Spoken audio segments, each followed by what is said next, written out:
Soy Diego Campeche Báez del primer año Grupo A y hoy voy a hablar sobre el Templo Expiatorio del Espíritu Santo. El Templo Espíritu Santo es un templo religioso del culto católico bajo la dirección del Espíritu Santo. Es más conocido como el Templo de la Compañía, por haber sido fundado por los religiosos jesuitas pertenecientes a la Compañía de Jesús. Se ubica al lado del edificio conocido como el Carolino en el 4 Sur y Avenida Palafox y Mendoza. Un poco de su historia es que los jesuitas emprendieron los trabajos para la construcción del nuevo templo en 1583. El maestro en albañilería Rodrigo Alonso de Avis fue uno de los que intervinieron en la construcción y tuvo un ayudante mestizo de nombre Miguel. El templo se terminó en 1600, año de su congregación. En 1666, el padre Pedro Valencia, rector del colegio, contrató a Diego Marín, maestro dorador y arquitecto, para blanquear, dorar y decorar sus bóvedas con obras de yesería al estilo manierista. Todavía para 1759, el primer edificio no sobrepasaba en mucho al caserío de su alrededor. Contaba con una sola torre y gozaba de licencia para usar parte de la plazuela de frente como cementerio, según los planos de Medina. Los trabajos de ornamentación del maestro Diego Marín no subsistieron, pues fueron sustituidos por las obras de edificación de la iglesia definitiva, iniciada en 1746 a cargo del maestro arquitecto José Miguel de Santa María, considerado este último un verdadero maestro de la arquitectura barroca poblana. De Santa María era un mestizo, natural de la ciudad, que llegó a ser maestro mayor, y que al morir pocos meses después de dedicado el templo, fue de los primeros en ser enterrados en ella.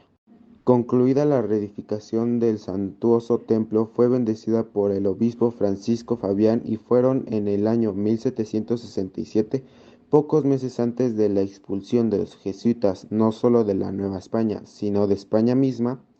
Después de estar clausurado varios años, sirvió de parroquia del Sagrario a fines del siglo XVIII. A principios del siguiente siglo fueron concluidas sus torres por instancias del obispo Manuel González del Capillo. El retablo, que data de 1927, fue diseñado por el arquitecto Luis G. Olvera. El templo permaneció en manos de los padres jesuitas desde 1888 hasta 1978, cuando fue cedido al arzobispo. Actualmente sirve a la Catedral Angelopolitana como auxiliar para administrar el sacramento de la confirmación.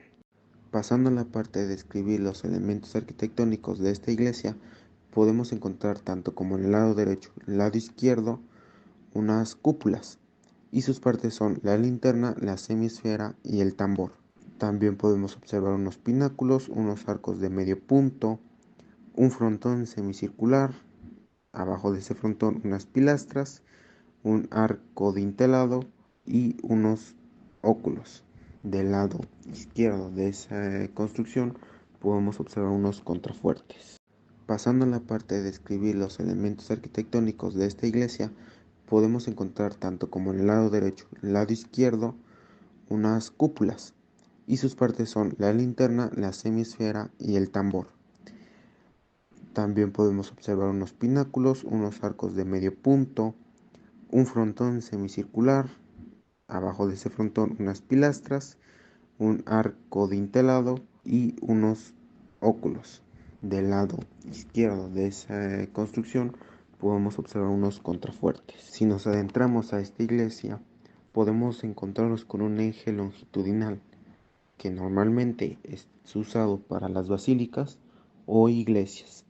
También, si nos ponemos a observar los elementos arquitectónicos que ésta tiene dentro, podemos encontrar con unas columnas que sus partes es un capitel jónico, un fuste y una base. También nos podemos encontrar con unos pilares que se repiten